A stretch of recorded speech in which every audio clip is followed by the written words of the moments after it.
Good morning, and thank you for joining us. As a part of our continuing effort to stop trashing Jackson, next month we will be honoring the life of Medgar Evers as we remember the 60th anniversary of his assassination. From June 3rd to June 7th, we will be working to clean up the area surrounding the Evers home and Medgar Evers Boulevard and Martin Luther King Drive, commonly known as Freedom Corner. We are excited to announce the partnership of the Central Mississippi Realtors Association to help with this historic event. I'd like to invite Mr. Sterling McCool, the president-elect of the organization, to speak more about the event. Thank you. Hey everybody, I'm Sterling McCool with Central Mississippi Realtors. We are the largest trade association of realtors in the state of Mississippi, and we're honored to work in collaboration with the city of Jackson and Keep Jackson Beautiful. Working together, pooling resources, we can make a significant impact on the health and well-being of our community. Setting our differences aside, we can join forces towards a common goal of cleaning and beautifying the city that will benefit ourselves and future generations. Together, we can create a greener, cleaner, and more vibrant city that we can all enjoy calling our home. Thank you very much, and we look forward to working with everyone to beautify the city. I think that I have shared with Sterling and the membership of the Central Mississippi Realtors Association that in many regards we have the same job. We are both tasked with selling Jackson, right? Selling the area, and so I thank you for your work. I thank you for your partnership. I think that we have to understand the importance of this moment. First and foremost, as we look to the 60th anniversary of Medgar's assassination, I believe that the eyes of the world will be looking on Jackson, Mississippi. They know that this is our native son, that this is a hero whose presence and work has brought a lot of people into knowledge of Jackson, Mississippi, and his undertakings. And so we want to put on this event well, not only for the residents of Jackson, for those who are visiting, but to be a proper tribute to his life and his legacy. And then with regard to our ongoing efforts to stop trashing Jackson, we know that it is not just merely our effort to make Jackson more aesthetically pleasing, while that is a good goal. We want this to be a goal of unifying all of Jackson's residents and businesses, and those who benefit from this place that we call home. And so we're grateful for the effort. To speak more about the ongoing efforts of Stop Trashing Jackson, I'd like to call forward Ms. Lakeisha Weathers, the manager of our Solid Waste Division. Thank you. Good afternoon, everyone. The Solid Waste Division, we are so thankful to the Central Mississippi Realtors Association for joining with the city of Jackson and pooling their resources to help us in this cleanup effort. Their volunteers will be working with us Monday through Wednesday to clean up in the areas along Martin Luther King and Medgar Evers Boulevard.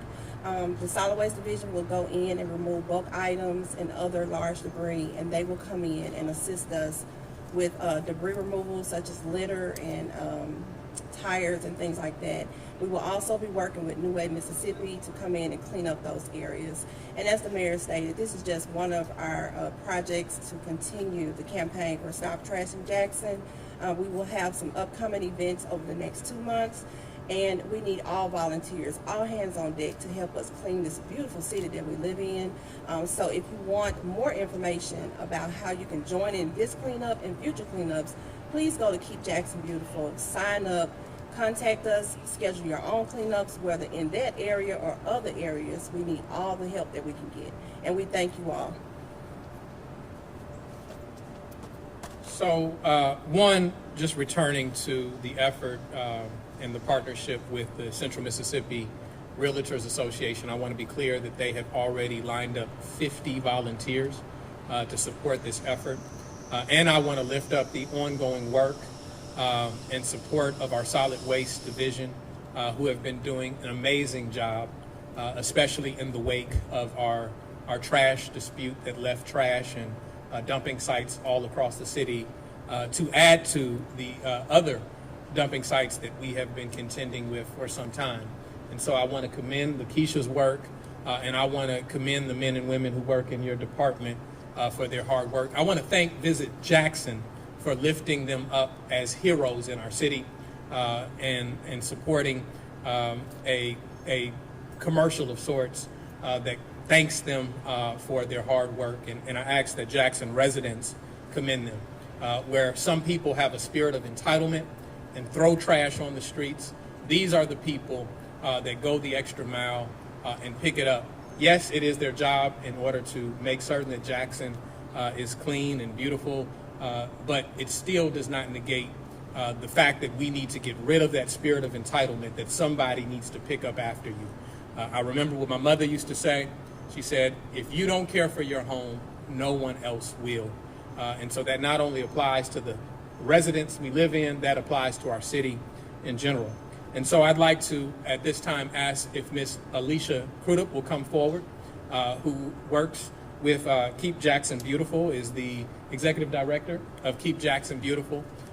As long as I've known Alicia, she has been committed and dedicated to the ends of keeping Jackson beautiful, whether she's been in that role or not. And so I'd like to have her come forward and say a few words. Thank you. Thank you, Mayor. Well, I want to say on behalf of Keep Jackson Beautiful, I want to thank the mayor and everyone that is allowing us to participate in the efforts to keep our city beautiful. It's so important, because if we don't do it, then who will? And so we want to keep in that mindset, and we are grateful for the need to bring people together. This is all about unity, of bringing everyone together, working on one accord to keep our city beautiful. So we will be providing cleanup resources in regards to the cleanup efforts from June 3rd through the 7th. We're having litter grabbers, garbage bags, safety vests to assist volunteers in that effort.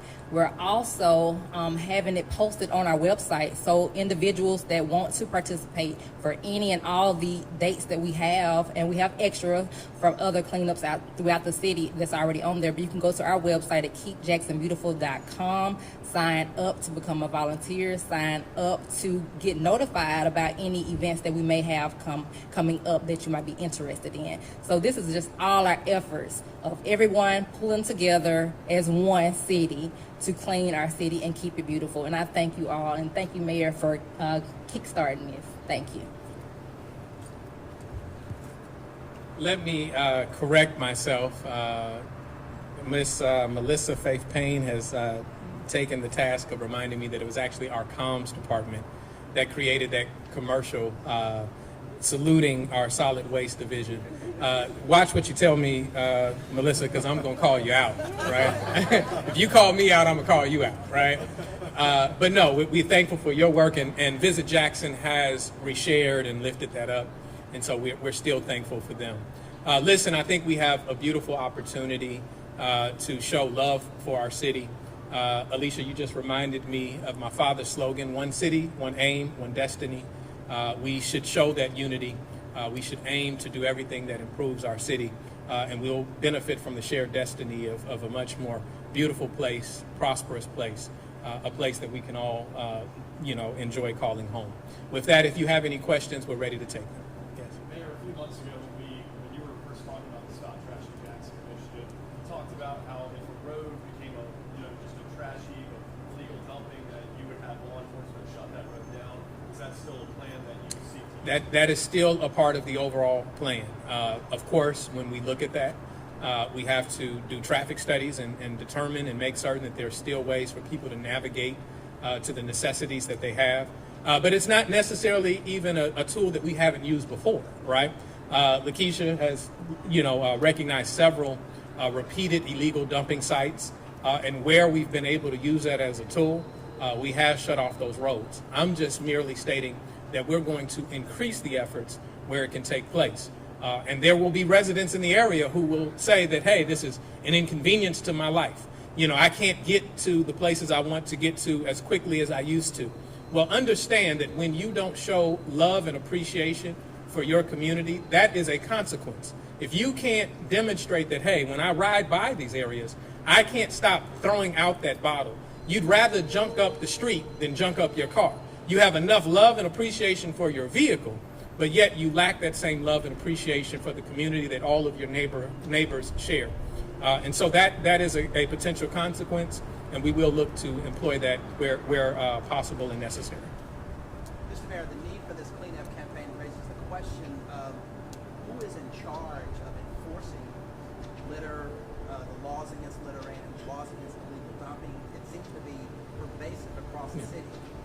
Well, first, I would recognize that this issue has been a growing issue throughout the state and the nation. And our police department do enforce the laws. We recently celebrated Chris Gray and his efforts of seeing an illegal dumping measure, and there were arrests made. The problem is when the culture is so pervasive, right? Then you don't have enough officers to catch every person that is deciding to dump, right? It also is a matter of contractors who are not doing things as they should, and maybe trying to avoid the cost of what the disposal needs to be from their work, and looking to do it in a cheap way that harms all of us. And so we have our eyes open. We're looking at tools of how we better enforce, but we have to change a culture, Ross. We have to make certain that far fewer people choose to do this. You know, the old saying, when they talk about finance, they say, listen, if you owe the bank $1,000, then you have a problem. If you owe the bank $1 million, then both you and the bank have a problem, right? And so if there are one or two people dumping and we can catch them, then they have a problem. But when there's a culture which is pervasive, then we all have a problem. And we need to shift the attitude of what keeping our city clean means and how we take care of our city.